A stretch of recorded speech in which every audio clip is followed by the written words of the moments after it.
I want to thank you all again so much for being here. And I know you, me, a lot of you, and me in this event just met, but I think we like each other. And I think we'd like for this event to kind of happen again. So I think I would like for all of you to go to the Arts Exchange's website and leave a comment that says something like, oh my God, Teresa is amazing. I know, she's so amazing. She should do this event like, I don't know, 4 times a year. We got 4 quarters. So like football, yes, 4 quarters. Okay, and we should do that again. And because Teresa has great ideas.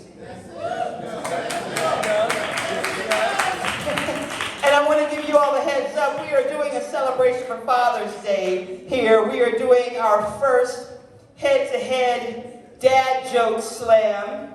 Mr. Fun will be contacting some of you poets.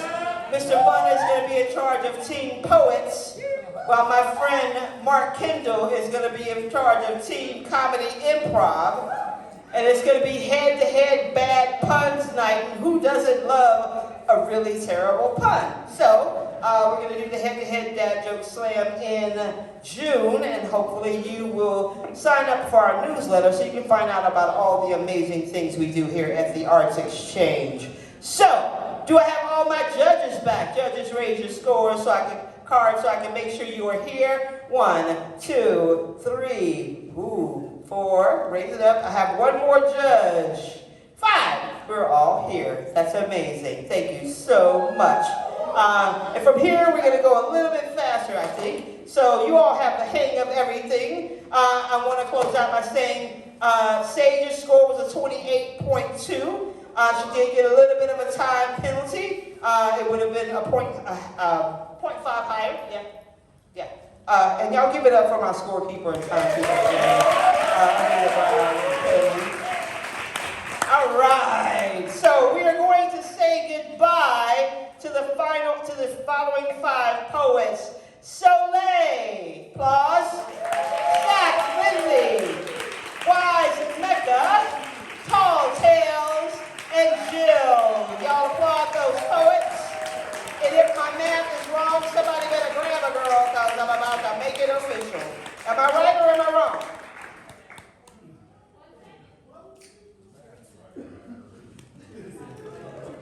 We're going to give it a few because, I told y'all, I became a poet for a reason. Math is hard. And then they... Oh. Oh, 27.7.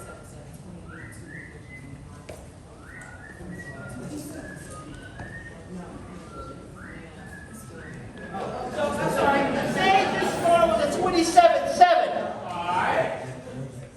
All right, am I good? Awesome, because, I admit when I fuck up, it happens. And, I think we all need to be able to say that sometimes. Yep, it was me. I messed it up for everybody. You can sing it. It makes it pleasanter. All right, are y'all ready to get to the second round of poetry?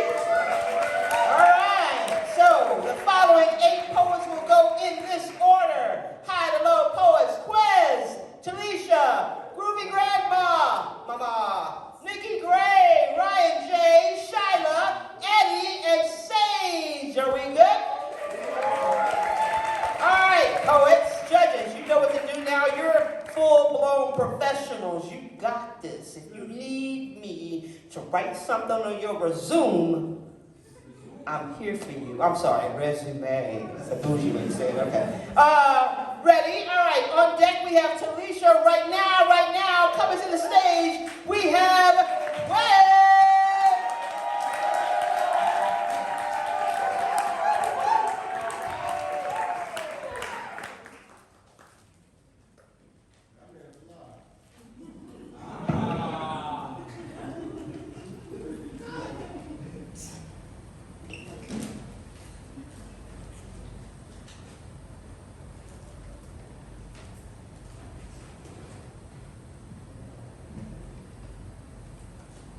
I don't know what your problem is with me, but it's not my fault your father doesn't live with you anymore. This is what some punk kid said to my daughter at recess.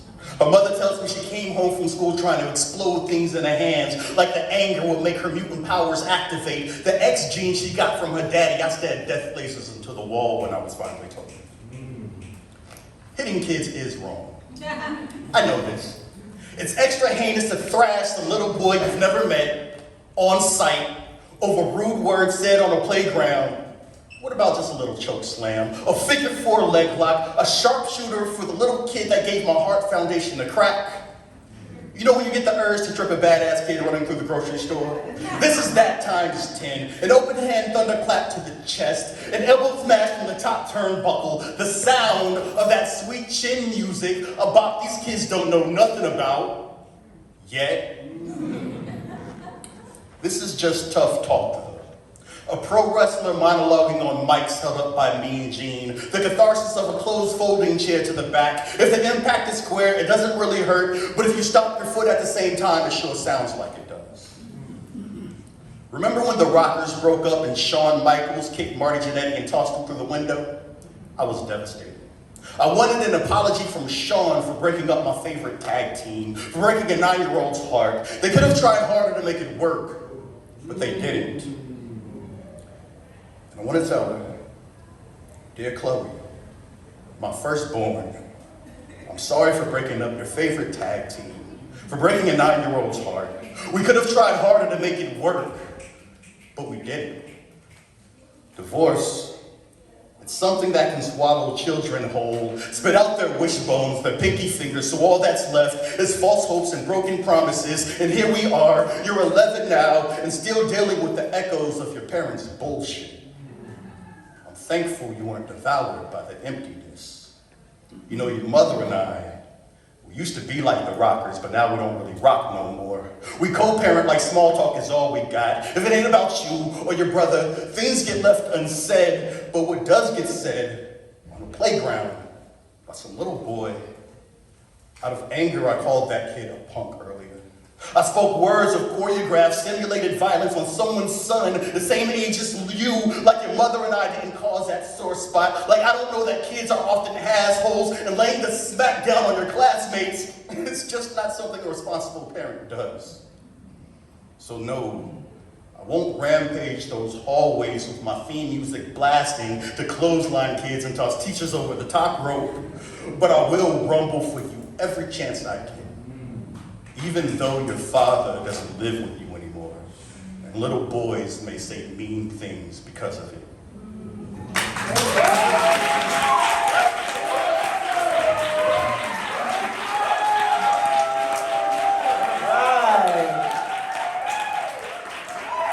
Right, judges. You know the rules, and you know the drill by now. 1, 2, 3, 4. Hold up your clearly written scores.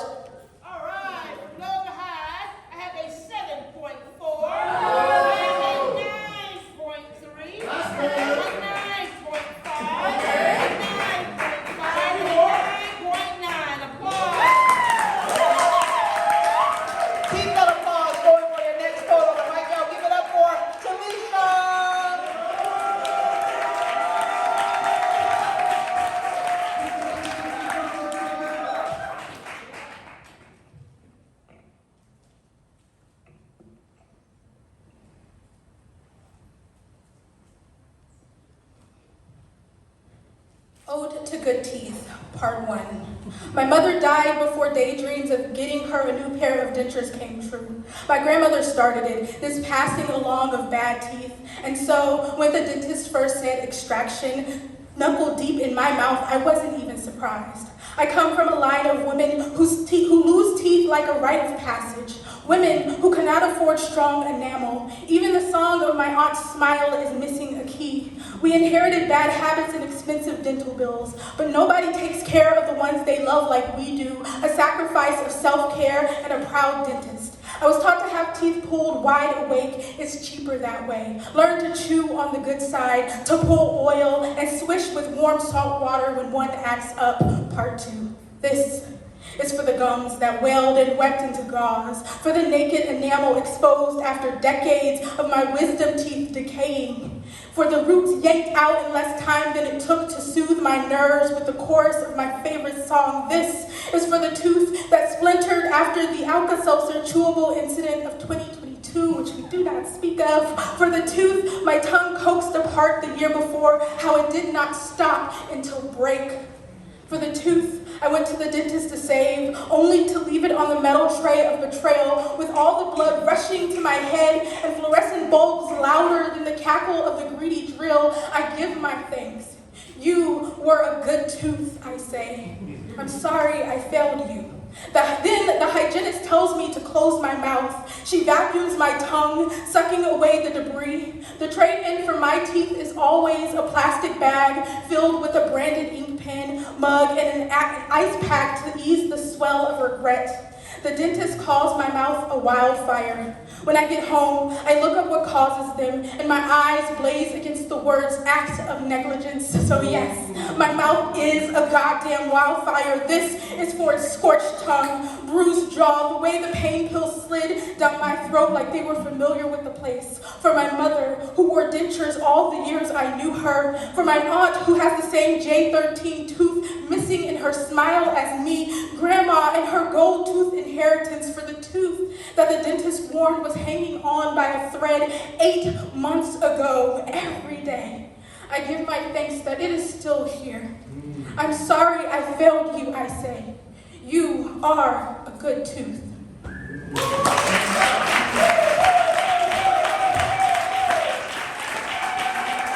right. The score for Quez was a 28.3. Applaud the poet. And y'all make sure y'all tag in Arts Exchange ATL hashtag. Hashtag East Point, because that's where we are.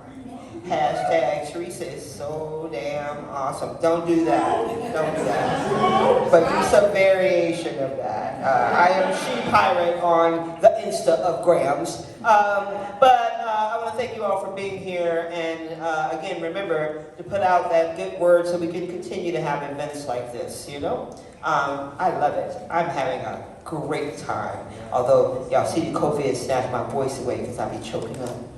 But I be emotional too, so we don't know if it's COVID or if I have a heart. It could be both. Right now, can I get some scores from Talisha? 1, 2, 3, 4. Hold up your scores. From below. I have a 7.8. 9.2. Okay. A 9.3. A 9.5.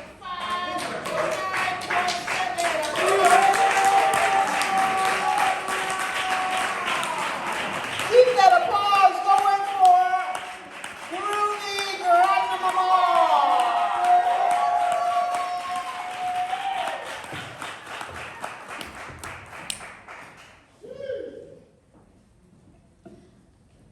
These rose petals are like gold medals. She is way too worthy to ever settle. Have you grooving like she hit the treble? She is the gem, the jewel inside your bezel. She make your mama say, boy, I told you not to meddle. She, her, who? She is a flower who has rose petals that are like gold medals. In the game of he loves me, he loves me not. I embellish the fragrances like a melting pot. All that way gon' Cupid had to stop, cause ain't no loving like the love I got to give. Look at the clock, watch how it ticks and it talks to see the times in which we live. It's in a generation where love is confused with physical penetration. I found myself in some sticky situations until I saw that these pieces of me aren't for free. They don't just blow in the wind like leaves from the branches and twigs on these trees. These pieces ain't for everybody, and my body ain't for everyone to see. That the love I was willing to give, I planted in me. Ooh, did the fruits multiply on my wisdom tree? See, before I could receive, I had to first learn me, spend time with me, kick it down with me, laugh with me, ha ha, cry with me, ho, lean on me, love me, place no one above me, but the man above me to see that these pieces of me should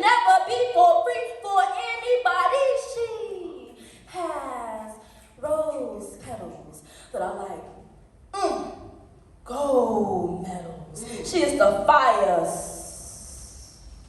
That your woman told you not to meddle. She is what popcorn is to kettle. She is the jewel dancing in the bezel. She is the click-clack in the treble. She is the high horse who won't settle. She is to the womb what creation is to we. She is the will to him that shall be done. She is what faith is to the battle won. She is what hope is to the future. She is the power makes it super. She is what melody is to music. She is what body is to movement. She is what ain't is to stupid.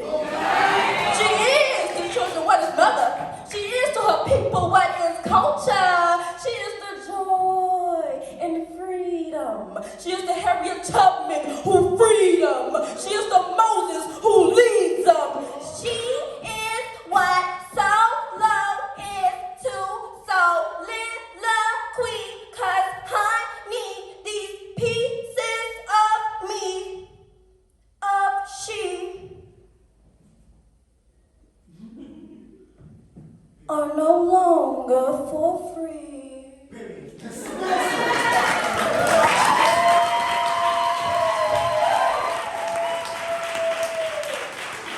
Right. Score for Talisha was a 28, even applaud the poet. Can I get some scores for grooving Grande Mama? 1, 2, 3, 4. Hold up your scores. From low to high, I have an 8.9. I have a 9.6. I have a 9.7. I have a 9.9. And I have a 10. Applaud the poet. Keep that applause going for your next poet on the mic, y'all. Give it up for Nikki Gray.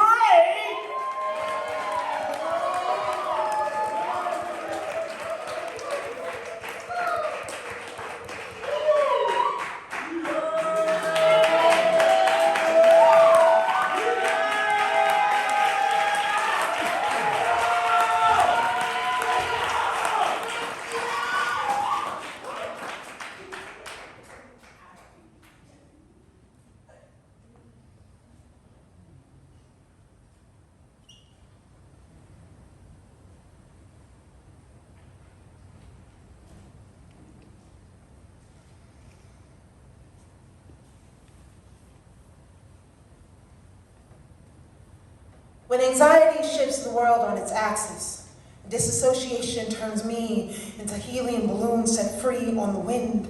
I let the air within my lungs tether me back to reality. This body, an anchor, keeping me grounded. I wait for this wave to pass, for the world to reset. Anxious for calm to be restored, fingers trill the air as if playing an invisible instrument. Keeping pace to music unheard, my leg shakes. I am told this is my body's way of releasing excess energy. So I become electrical conduit, desperate to keep this energy from frying me from within. I was not prepared to become electrician or chemist this late in life. But when your body becomes lab gone wrong, all mad scientist and, ooh, what does that do? A crash course in electrical and bioengineering is necessary. But Google University is a rabbit hole schooling that, when driven by hypochondria, assigns various rare conditions to every physical ailment I experience, while also diagnosing my mental health in ways that only exacerbate the problem. The paramedics tell me I cannot die from my anxiety. Though these attacks feel like death, feel like lungs choking, heart exploding, I cannot tell if they offer these words in truth to dissuade my fears or as placebo. In an effort to check off a call deemed more mundane than emergency, they offer words like trigger and grounding, breathing and meds, and I try not to let information overload send another wave of panic to drown me. They tell me it will pass. And though I know this, I'm already thinking about when it will return and how I'll cope without them there. Their solution, talk to your doctor. But that is a difficult thing to do when healthcare is hidden behind a paywall my bank account can't afford and my health can't afford not to have. So instead, I pair Teladoc with Google for diagnosis and treatment options, making my browsing history look like I'm either a med student, studying for finals, or writer working on a new medical thriller. This new normal I share with my mother, looking for sympathy, reassurance, to which she regales me with wisdom learned from her own journey of womanhood. Have you ever considered this all might be menopause related? And back to Google we go.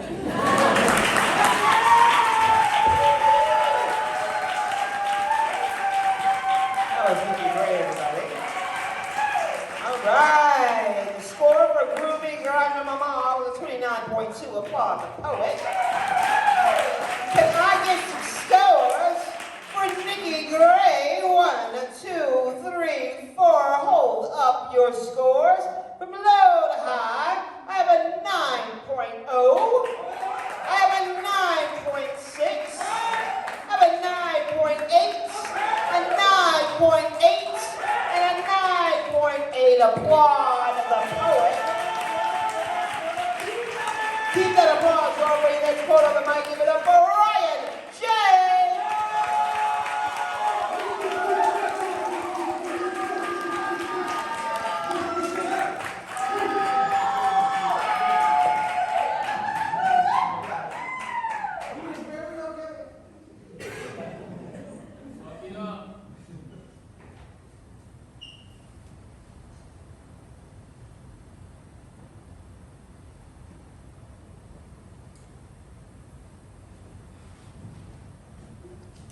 If you know anything about anything, you know that 2020 was the year that I became a father.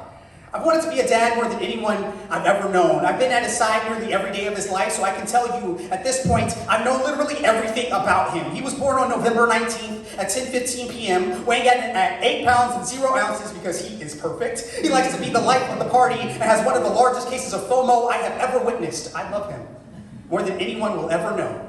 So it hurts to think sometimes that one day he will wake up and I won't, that one day I will go the way of all enthusiastic daddies without enough ribcage and goodwill to hide their children away from the world, that one day he will know what it's like to lose a father like I have, that one day he and I will play the longest game of statues. Growing up, my siblings and I used to create games to play around the house where we were stuck inside after homework. Games like The Floor is Lava, Midsummer Olympics, and anything else we could pretend like we came up with. Now, my favorite game was one named Statues, in which one of us would yell out a magic word, and in that moment, everyone would have to freeze and go unresponsive. Whoever could stay this way the longest would win. It is May 2006, and this month, my family is stuck in the longest game of statues. The magic word is my stepfather's name, or kidney cancer, or funeral. No one breathes. No one answers the doorbell or the phone when it rings because everyone is in this to win. And we try to go about our normal lives like this. Try to pretend like we won't suffocate and stiffen up whenever anyone asks the inevitable questions. Are you okay? I bet you miss him, don't you?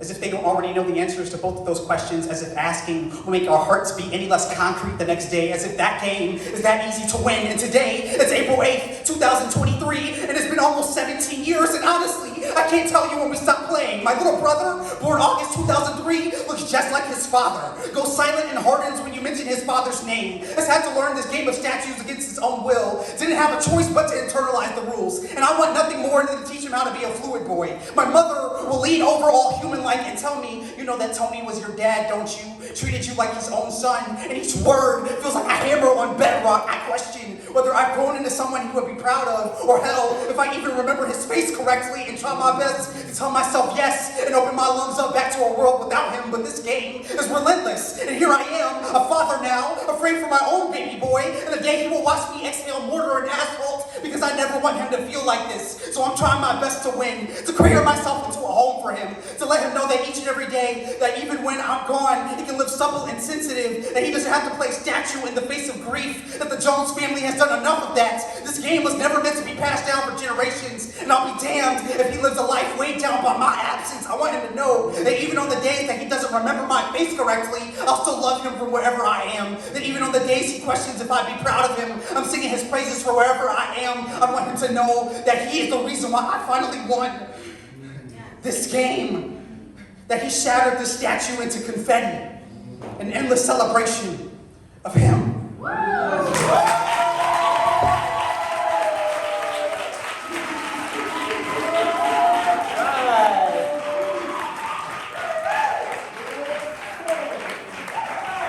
The grade with a 29.2. Applaud the poet. Can I get some scores, y'all, for Ryan J? 1, 2, 3, 4. Hold up your scores. Balloon high. I have a 9.4. I have a 9.6. 9.9. 9.9. Keep that applause going for your next quote on the mic, y'all. Give it up for Shyla Hardwick.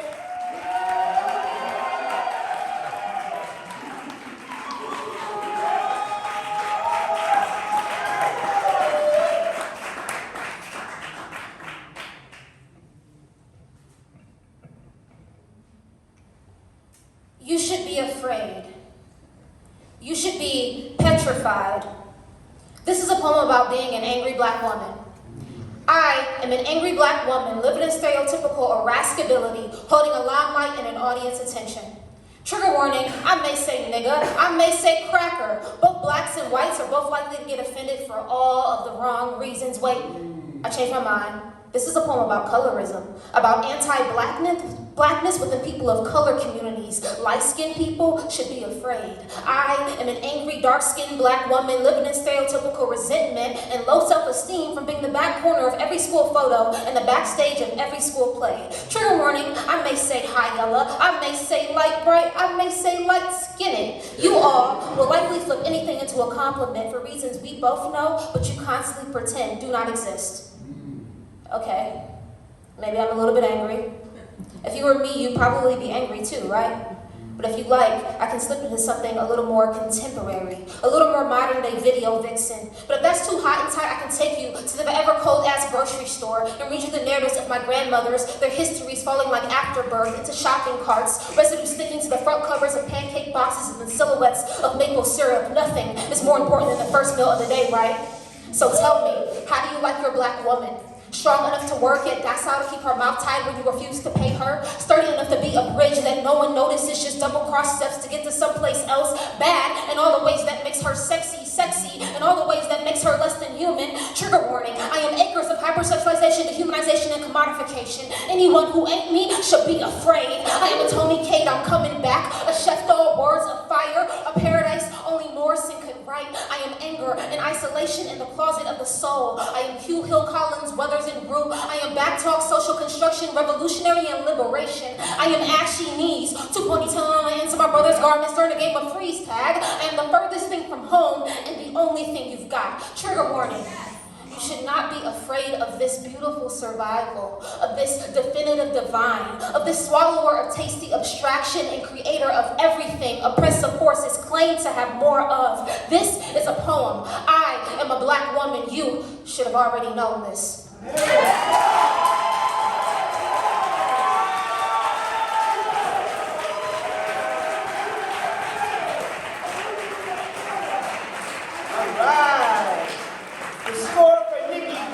The score for Ryan J is a 29.4. Applaud the poet. Can I get some scores for Shyla Hardwick, please? 1, 2, 3, 4. Hold up your scores. I'm gonna need some water. Balloon high, we have a 9.5. We have a 9.9.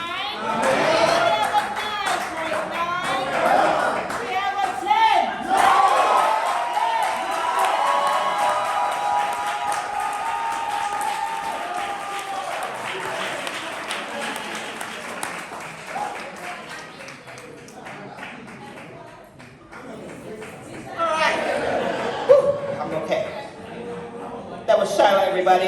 Can y'all get ready for our next poet coming to the mic? Right now, put your hands together right now for Eddie Figures.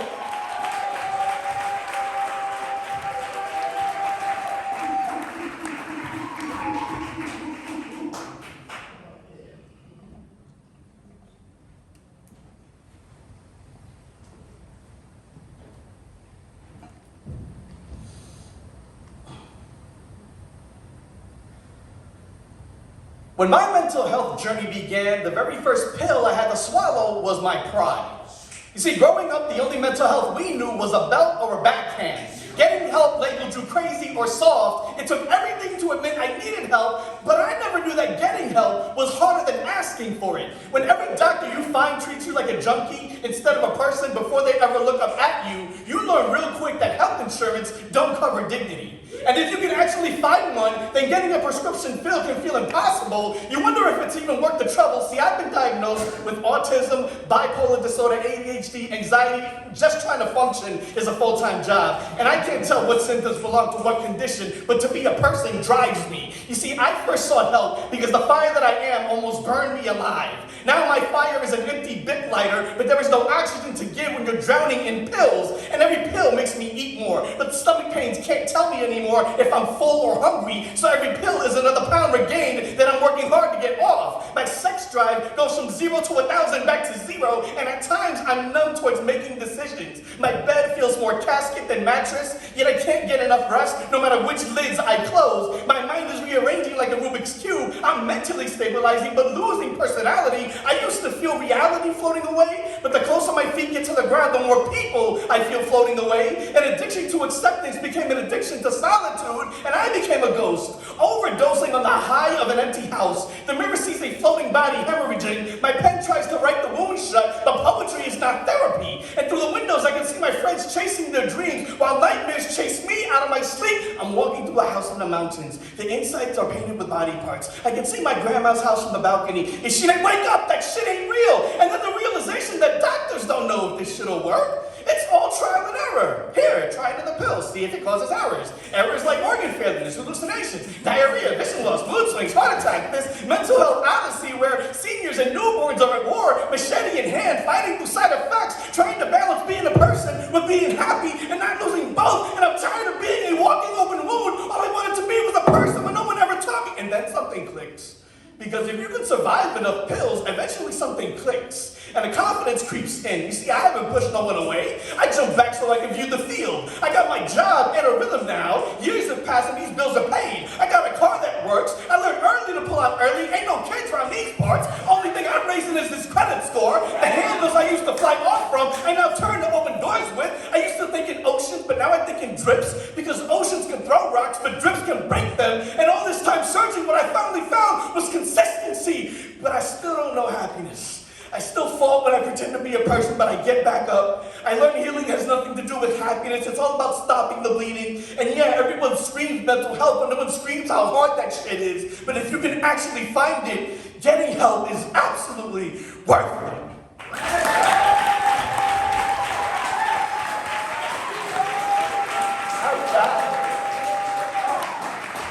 That was Eddie Figures, y'all.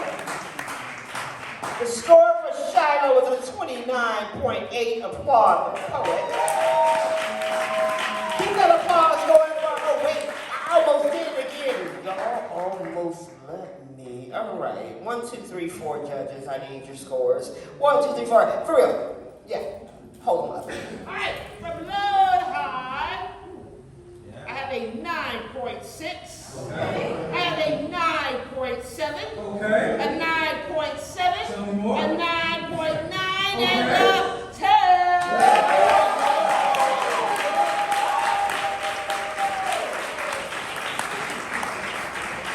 Keep that applause going for our final poet in this year's second round. Y'all give it up for Sage!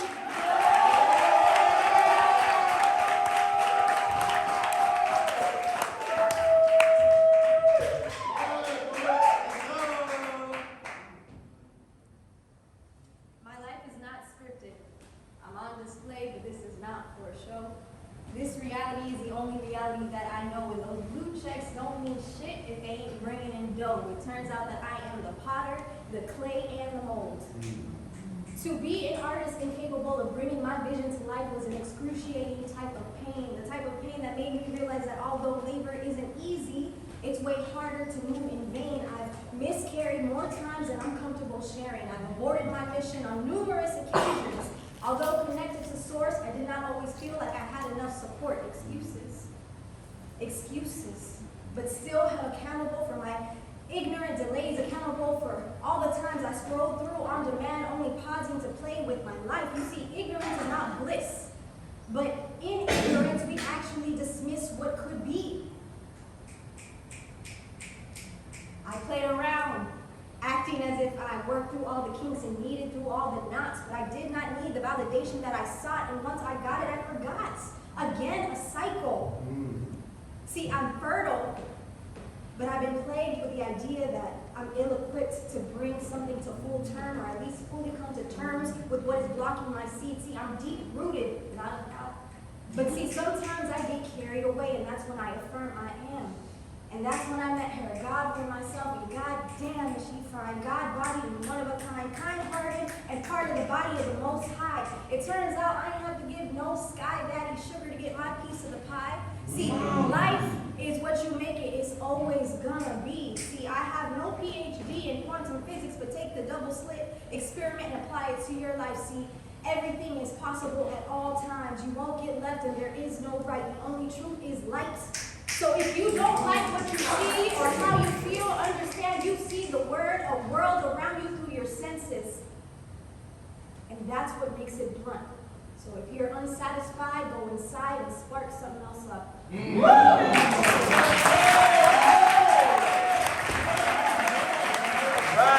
right.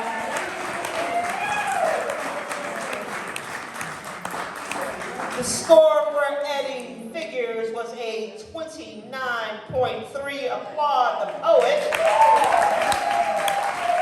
Can I get some scores for Sage, y'all? 1, 2, 3, 4. Hold up your scores from low to high. I have a 9.5. I have a 9.6. I have a 9.7. I have a 9.8. And I have a 10.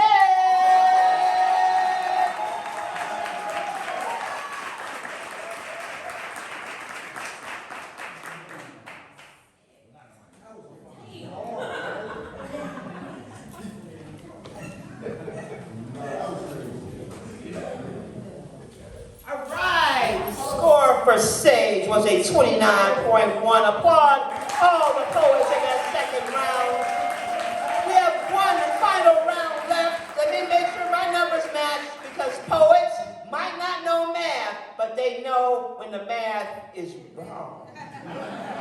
Okay, so give me 2 seconds. Can I thank my sound man and my volunteers with the purchases? And we have a volunteer on the door. And some of you may know people who are in college or high school who have to do things like, I don't know, volunteer. We are an arts facility, and we have several things happening here, and volunteers are our friends, y'all. We have a big festival coming up in May, on May 6th, called the Joy Fest. And we are doing some celebrations for Dr. Doris Derby along those times, so you should totally come back out. And if you go to the Arts Exchange website and be like, damn, Teresa is amazing and Slam is the shit, we should do that again, we can maybe have it happen again sooner rather than later. I'm just saying, we need joy in our lives in more ways than one, and this brings me joy. All right, I'm gonna give some numbers before I start preaching or undressing.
for your patience. The Arts Exchange thanks you. I thank you. I hope you're having a good time. Yes, applaud yourself for having a great time. I am so happy. I'm so happy. Y'all have no idea. I've been freaking out for 5 days. And then when I woke up and it was raining, I was like, damn it! But in my heart, I had faith that people know they don't melt if they get wet. And poetry is awesome. And it's National Poetry Month. And at least you can check that off your list of like, did I participate in National Poetry Month? Why, yes, I did. I went to that slam at the Arts Exchange and Teresa was amazing. That's your line. I wrote it for you. All right. Y'all give it up for all the poets who performed in that last round. We have our final round. We are going to say goodbye to these 4 poets.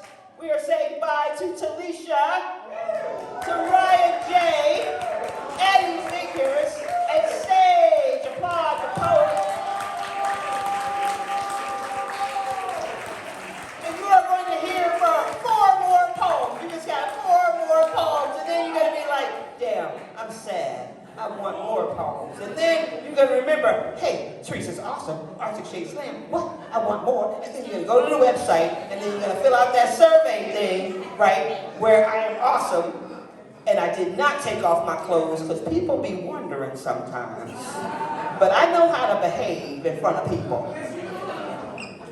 Even though I might have had a hot flash and had a moment. But that's not y'all, that's nature, that's nature. So you're gonna hear from poets in this order. I will not be calling out the final scores after each round. I want you to be surprised, except for all the people who are right now where I'm right now, but that's how we roll, right?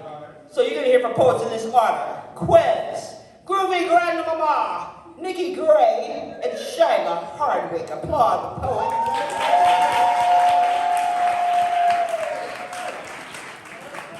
All right, I want you to stomp your feet. I want you to clap your hands. We got energy for 4 more poems, y'all. Give it up for Quez!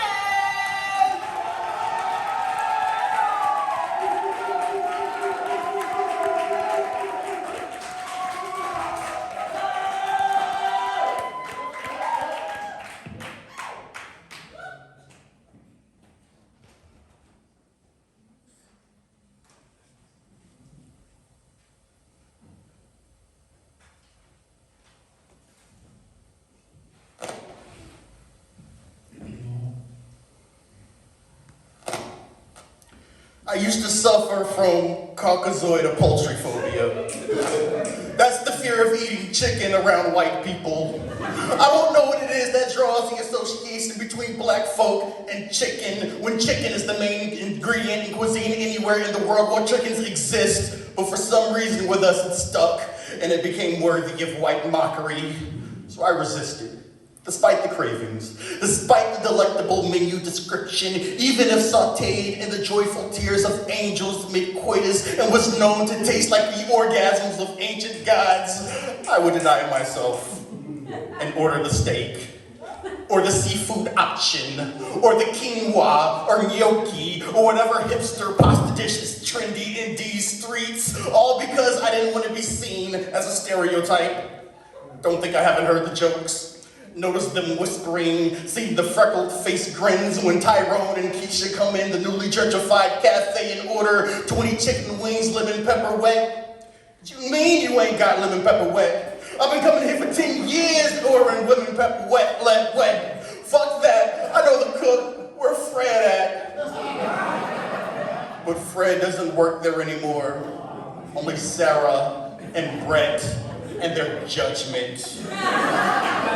And for a long time, I feared that judgment until one day at an Applebee's, all that changed when I witnessed out in the open, in front of everyone, a white guy dipping his fries into a large tub of mayonnaise.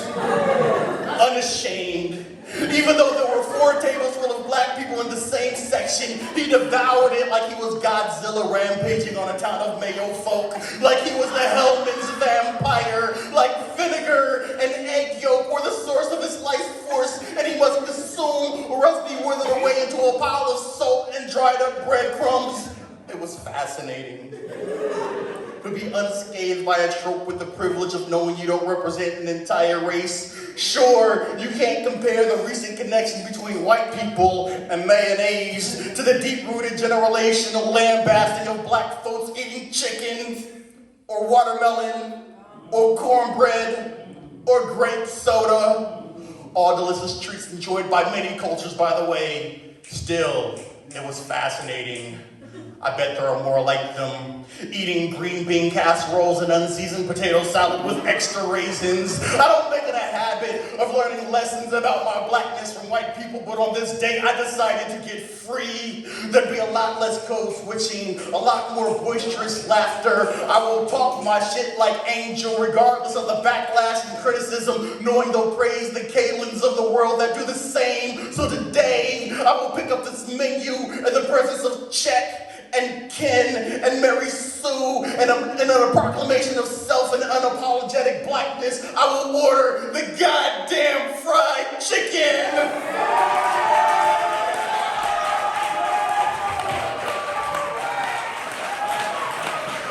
All right, judges.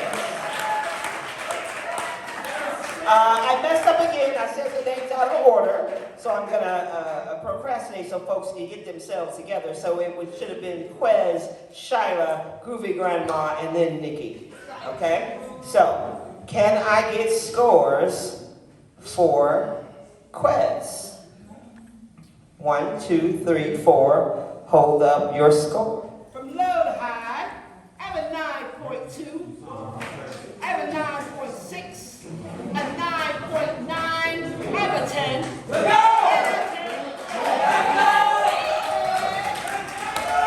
Keep that applause going for your next poet on the mic. Y'all give it up for Shyla Hardwick.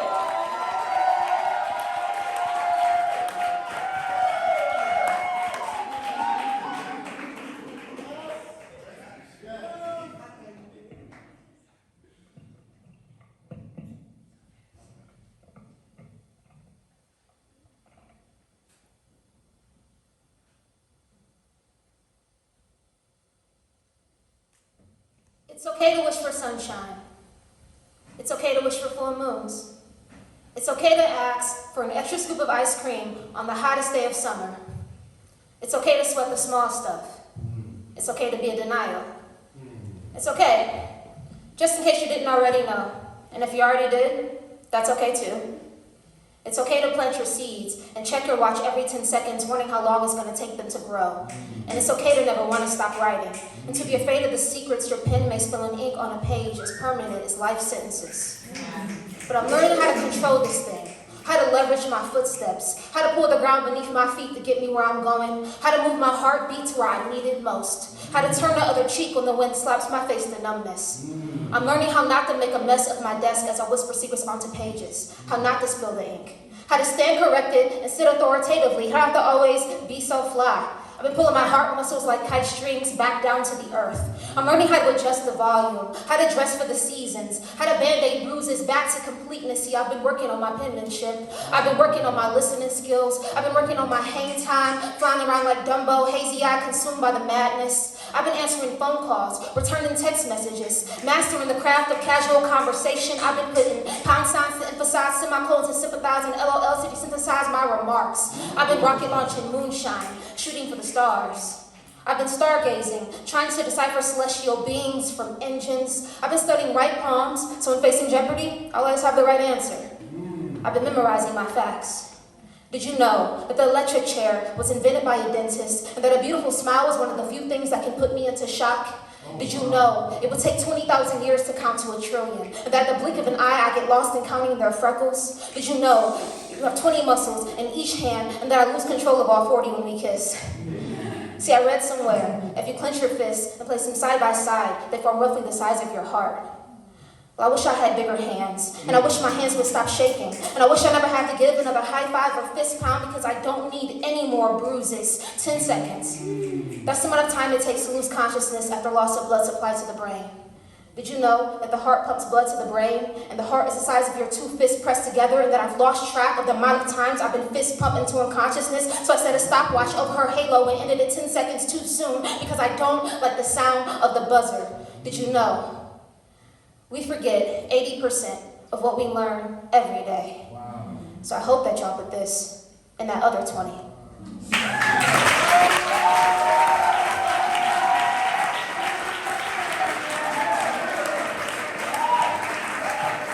All right, y'all. Judges, you're so professional right now. Can I see some scores for Shyla? 1, 2, 3, 4. Hold up your scores. All right. Love high. I have a 9.7. I have a 9.9. All right. You guys? I have a 10.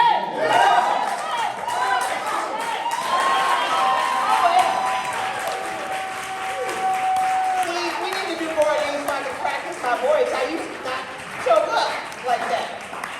Y'all, that was Shyla. Keep that applause going for your next poet in this final round, Groovy Granja Mama.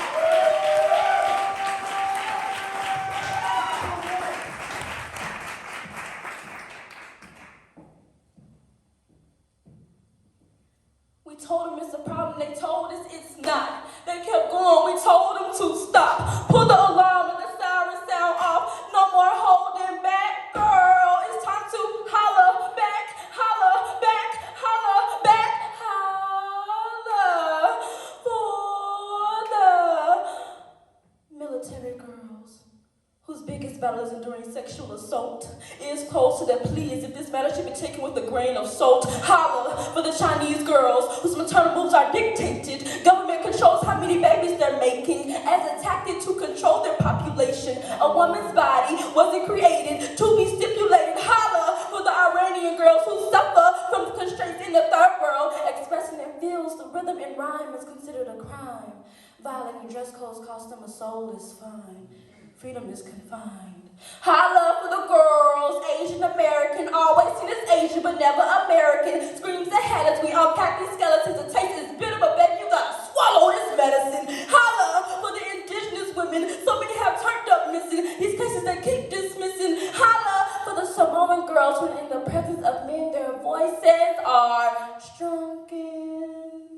Reaching out a pull of fear and the cries have sunken. Holla for the Latina girls, also seen as minorities. Love to see y'all step into positions of authority. Hey girl, holla for the black women who screamed in agonizing pain, birthing babies in cotton fields. Holla for the black single mothers whose fake smile is her only shield. Holla for the women who try to bring down other women. Will they ever get it? Holla for the men who consider our voices problematic. Ain't that tragic? Holla for the girls who don't tolerate disrespect, days without talking, neglect. Holla for the girls who say, pull the car over, I'll walk. Holla for the women who for our rights have fought. Holla for the women who fight day in and day out for barriers to be broken. Holla for the women for that assignment are chosen, appointed. This should move you like you've been anointed. We make more noise when conjoined. 3, 2, 1, let her unfurl. Holla back, girl. 11 o'clock or 10:10. The time is now to let our say ascend. Thank you.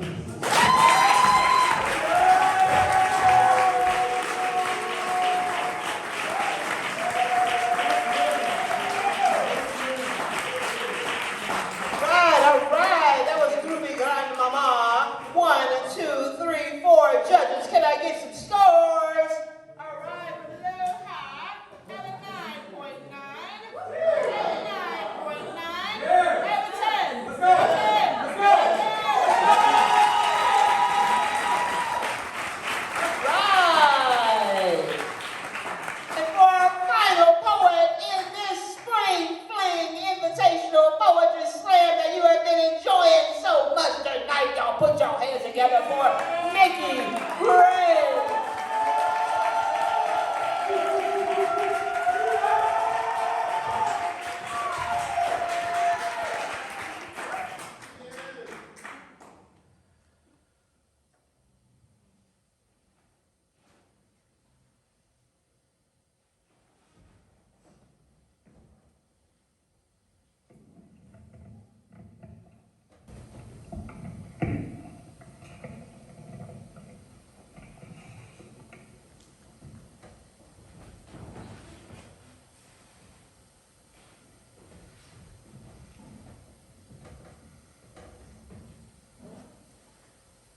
There's an unspoken rule that governs the lives of most black families.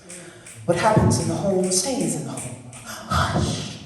What happens to the members of the family stays in the family. Hush. Do not be open. Do not share. Do not be vulnerable. Instead, be festered womb, mouth sutured shut. Be broken pieces, super glued with reticence. Be cold of honor, silent. Hush. You will learn this rule early, going to school in the summer with long sleeves and jeans on in order to hide the whelps from the whooping you received the night before. When asked by your friends if you are hot, you will tell them, no. Tell them you are just getting over a cold. Hide the truth from your eyes lest they see it. And tell the teacher, and the teacher speaks to your mother, and your mother speaks to you, and your parents tell you to make sure not to be alone with a certain uncle, because it is rumored that he touched his daughter inappropriately. You will not ask your cousin if this is true, lest you see it, the truth, in her eyes. Instead, you will both play a silent game of keep away, switching rooms whenever your uncle, her father, is around. You will carry this stigma into adulthood. Watch it become stigmata. The church, adopted kin, pray, fast, confess. God is the only medicine you need, the only other you can talk to. Only God can help you. Hush. But when the demons within church walls become friends with your own, you will then notice the secret bones buried in shallow graves, bursting forth. Resurrected, put on display and made holy, this communion is an oath binding mind, body, soul. Remember the rule. Hush. Time will make you fluent. This language becoming second nature, age adding to the list of things that are taboo, depression, abuse, suicidal thoughts, alcoholism, drug use. When I posted the hashtag #MeToo, should have known I would receive a phone call from my mother and that she would ask me if I had posted anything personal online. Should have expected that she would then tell me about the phone calls that she fielded from family that would never call me, and that she would remind me of the rule I had forgotten. I have written down these words, given voice to things that should never be spoken, to ears that should never hear. So I must ask you, dear listener, to become a part of my family. And remember,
I totally lied.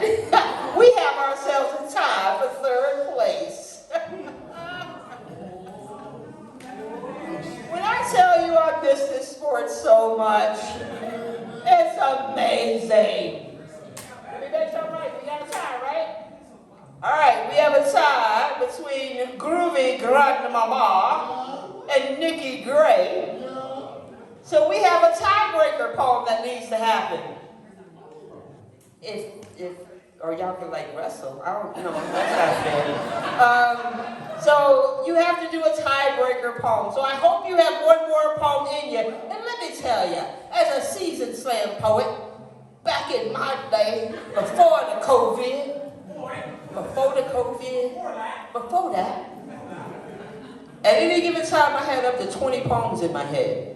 Because you never know what's flying in slam. Somebody, you might do a love poem and somebody be like, love don't live here anymore. And you be like, okay, we're not doing no love poem in this room. It's not gonna go well, right?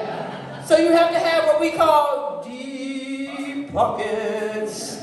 All right, judges, so here's what's going to happen with this one. This is a tiebreaker. So all them pesky decimals you've been messing around with all night, we're going to leave them alone. What you're going to do is you're going to listen to two poems, and these poets are going to come back up here, and they are going to draw. Can you write a one or a two on the paper? Okay. Oh, you know, that thing can go on forever. Especially when people been locked up in COVID house for a long time. They be like, scissors, I'm cutting everybody. All right, so if I can get Nikki Gray and Groovy Grandmama to come to the stage to draw for the final round, please see my friend Amina Brown on the stage. Judges, what you're going to do is you're going to listen to two poems without a break, without scores in between. And what you have to do is you have to decide which poem you like best. Is it poem 1 or is it poem 2? And you're either going to write a 1 or a 2 on the board. Are we square?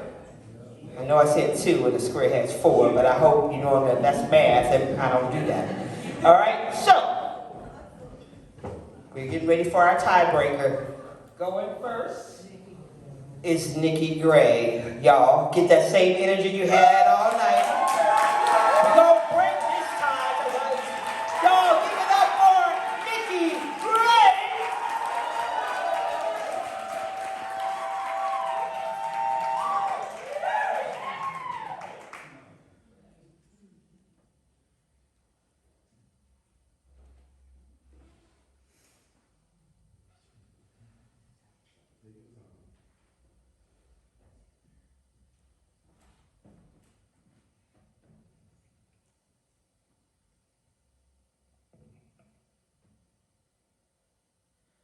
The chorus starts with the words, I'm okay, don't worry about me.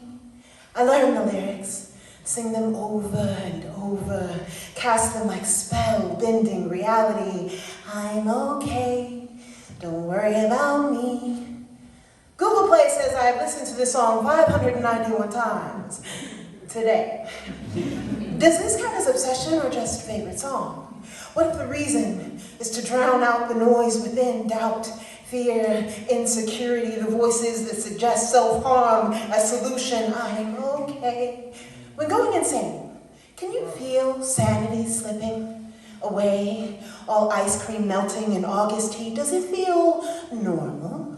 If perception is reality, no wonder when afflicted you believe the problem is everyone else and not you. I'm okay. Don't worry about me. Depression takes its toll, drains the world of color, turning everything gray, a special kind of Midas touch, perhaps for me, grayer than usual, funny, having a color as part of your name. If a name gives definition, do I take on the properties of the color after which I am named? Depression and balance are both shades of gray. When a caterpillar builds a wall around itself, does it know it will become a butterfly? Does it feel reality slip as its insides melt? Does it question its future or tell itself, I'm okay, don't worry about me, and believes it? I asked Google, what are the signs of madness? I play a dangerous game of checks and balances, 5 out of 13 a match, desperate to keep further signs from tipping the scales. No hallucinations, no drugs or alcohol, hold back rage without reason, refuse denial of the obvious over the edge. I am gray matter melting, my mind a cocoon to keep the crazy in. Perhaps that's why they say it's all in your head, so I tell myself, I'm okay. Don't worry about me. And wait to believe it. Google Play says I have now listened to this song 603 times. My mind caught in an in-between space is a jumble of before and after, waiting to wake up a butterfly, and reality, if it is in fact perception, maybe nothing more than the nightmare of a caterpillar dreaming about being human. I'm okay.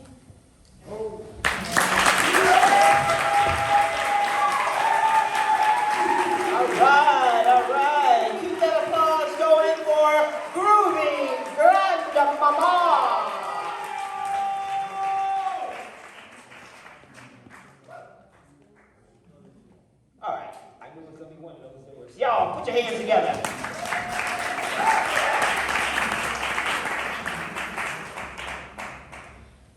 I am the daughter of some strong woman who hid her tears because she didn't want to see our mother hurt, broken, or head towards the ground. I am the daughter of some strong woman who wears many hats, heels, and crowns. I am the daughter of some strong woman who has gotten me through my troubles, issues, heartbreak tissues, fears. She's fierce but humble. Her advice is never fumbled. I am the daughter of some strong woman who lets her voice be heard. Who mama doesn't mumble when she tells you to do something. You best not stumble. I am the daughter of some strong woman whose love has raised up generations with the force to bring change in this nation. I am the daughter of some strong woman who smiles when adversity she is facing. I am the daughter of some strong woman who shields me by praying. I am the daughter of some strong woman who instilled in me that if I set my mind, apply the time, I can move mountains, erupt volcanoes, while on 10 toes, beat the fire in the burning sun. With perseverance, there is no better that can't be won. I am the daughter of some strong woman who told me that I am she, so we are one, which means her love will be here forever after chapter after chapter. I am the daughter of some strong woman who looks at the rippling waves of the ocean and brings peace to its commotion. I am the daughter of some strong woman who taught me the principalities of a pure heart and devotion to keep her legacy on lock, remain open-minded outside of the box. If I'm ever sick of something solid, I have Jesus as my rock. Never tally when opportunity knocks. Stay fruitful so your tree never rocks. There is more than one way around a roadblock. That is to be the bird who leads the flock so she can look back down and be proud to say, that's my stock. There is not enough paper, pens, or ink to send letters of thanks to mama's mailbox. No such sugar coating or dippity dots to say it plain and clear for everyone to hear. I am the daughter of some strong woman. Thank you.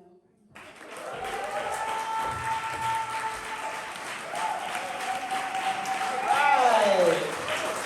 So judges, final story, you're either going to write down a 1 for the first poem or a 2 for the second poem. And this is the tie for second and third places to break that tie. So 1, 2, 3, 4, hold up your score. We have a 1, a 2, a 2, a 1, and a 1. Applaud the poets. So this is how it shook down, y'all. In fourth place with an 87.3, y'all put your hands together for my friend Quinn.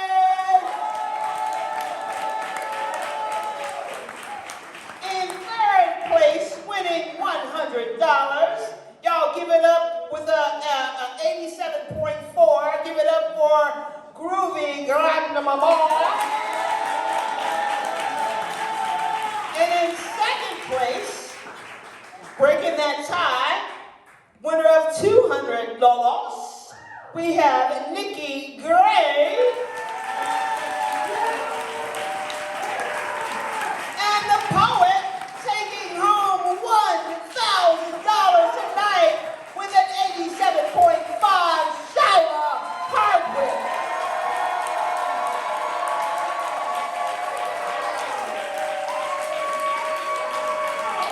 I want to thank you all so much. I hope y'all had as much fun as I had because this was a blast. Winning poets, I'm going to need to see you after this. In the meantime, in between time, please feel free to take photos. Make sure that Miss Angela, our media person, gets a photo of our 3 finalists, our 3 winners, so we can put y'all's lovely, lovely images on our wonderful website that you're going to go to and be like, Teresa was awesome, that slam was amazing, we got to do it again right now, right now, right now. Because I know we all had a great time, yes? Excellent, excellent, excellent. Y'all give it up for every poet who performed tonight. Give it up for yourselves. Happy National Poetry Month for everybody. Friday of the month, I host the Exchange Open Mic right here on the stage. Next week, next Friday, our feature will be Abyss Upright Lion Graham. He hosted our workshop today. It was amazing. Saturday, every third Saturday of the month, I host Scrabble Club. This is free. But if you like to play Scrabble and like to get your ass kicked by moi, you should come and let me beat on you. I have snacks. And then on the fourth Wednesday of every month, we do a writer's workshop where we encourage people who are working on projects. Maybe it's a new poem for the slam. Maybe it's that manuscript that's been bugging you since 2000 when everything closed down. You had to spend some time with yourself and been like, what? And wrote things down. But if you're working on a project and you want feedback, that's what that Wednesday Writers Workshop is for. Please check out our website, artsexchange.org. Please tag us in any photos and videos on the Instagram, on the Books of Faces. Talk to the poets who are in the room. Make sure you have their kudos before you put it on your TikTok and try to steal their identity. Poets be knowing shit. We be knowing shit.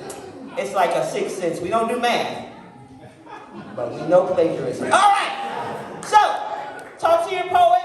Thank all the volunteers that helped us out tonight. My name again is Teresa Davis. Thank you so much, everybody. Be safe. Wash your hands. Have a great night. And thank you for being at our first Spring Fling Invitational Poetry Slam.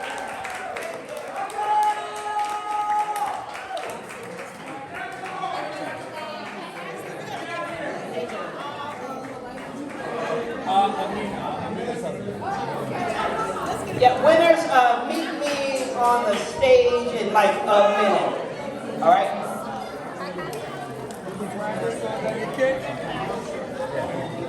I want you to stop though. Thank you. Really enjoyed it.